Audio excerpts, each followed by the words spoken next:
Hello, student.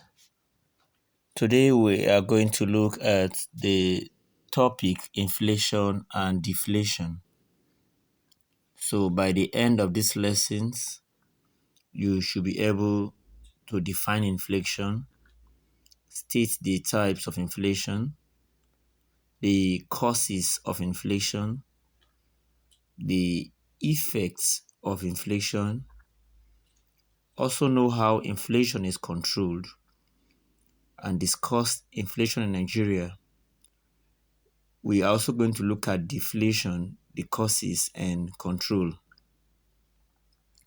Now, the question is, what is inflation?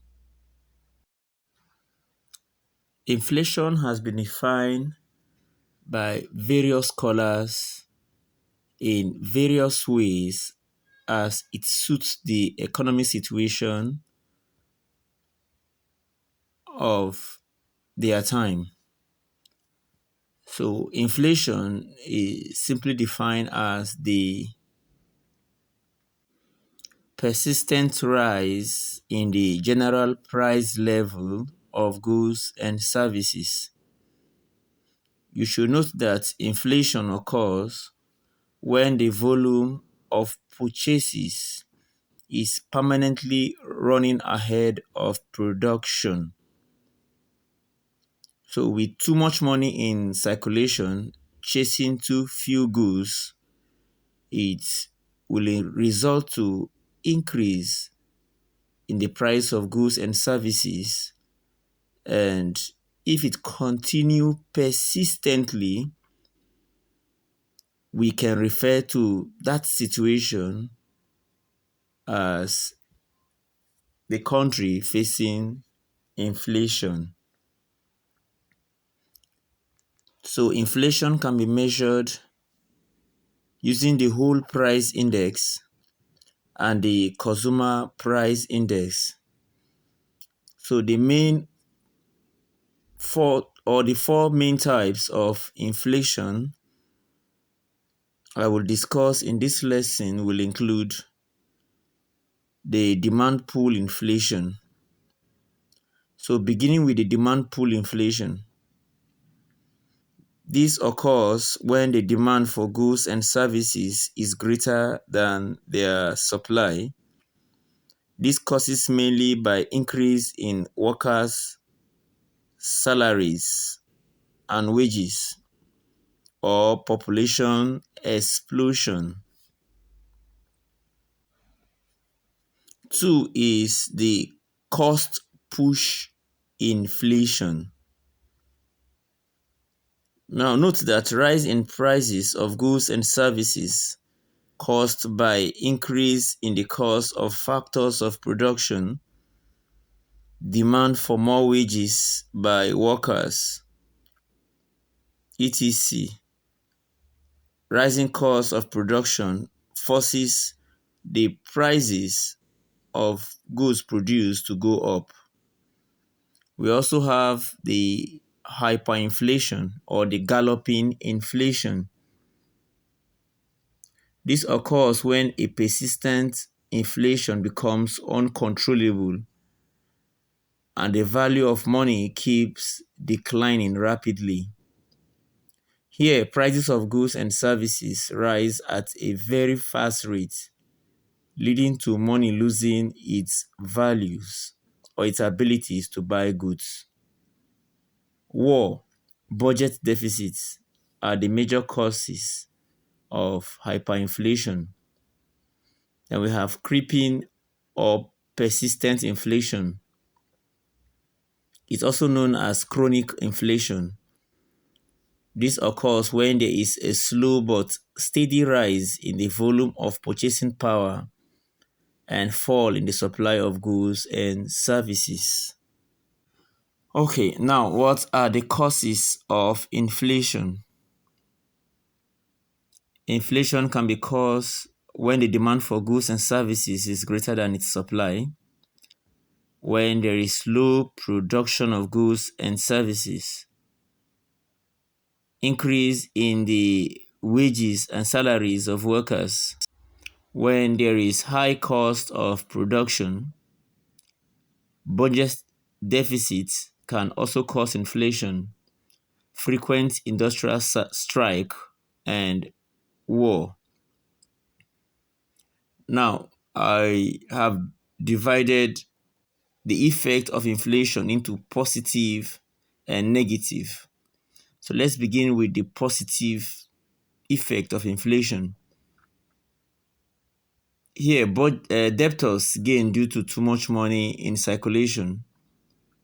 Another positive effect is that there is higher profit margin for businessmen, higher tax yield for the government, and higher prices for goods and services.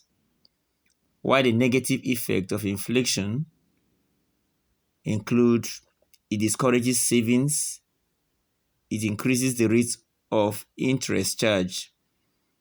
Creditors lose as the value of money received is lower than the one they lent out.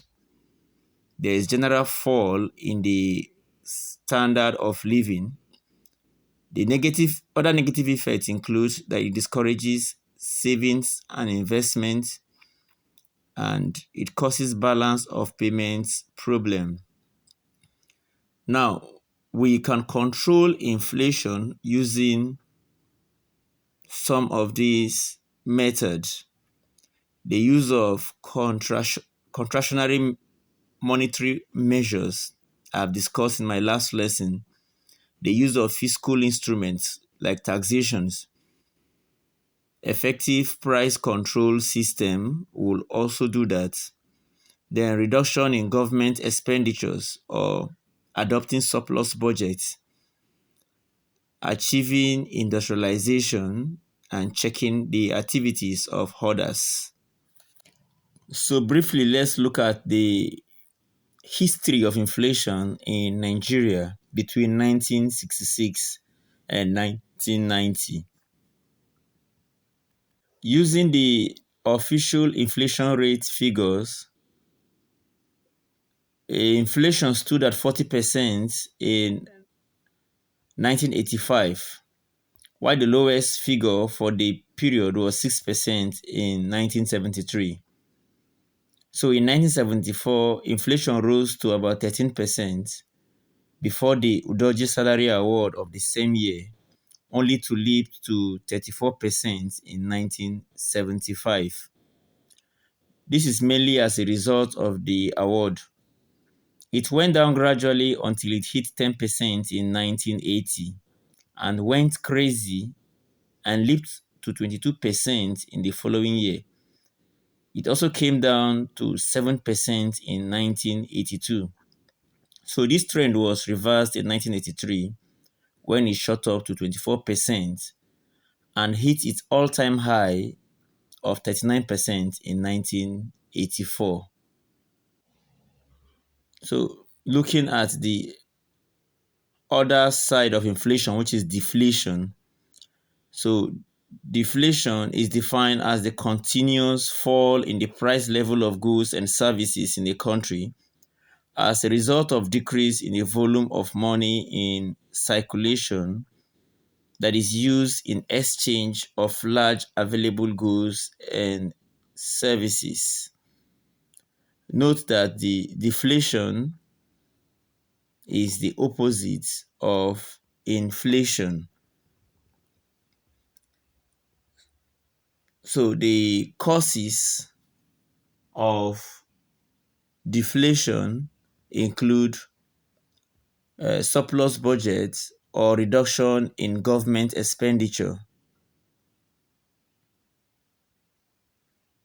increase in production, as this will cause deflation if it is without equal increase in volume of money in circulation.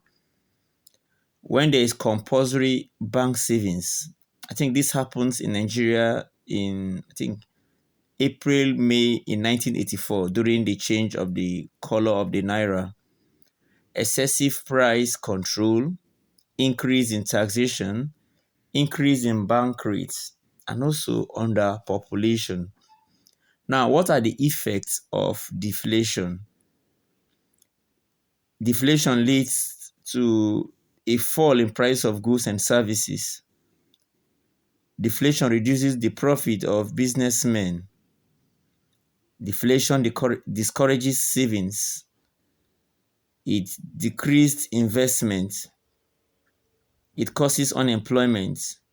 During the period of deflation, moneylenders gain at the expense of borrowers. It encourages exports. It discourages imports, and it improves the balance of payments. Now, how do we control deflation? We can do that by adopting a deficit budget. This is also known as increase in government expenditure, increase in wages and salaries of workers, as this will enable them to increase their purchasing power, reduction in bank rates, reduction in income tax, the use of the open market operation, and deflationary gap. I want to congratulate you to have made it thus far in today's lesson. Ensure you attempt all quizzes and assignments in this module. And do not forget to use the question box for all your questions and suggestions. I'll see you in my next class. Thank you.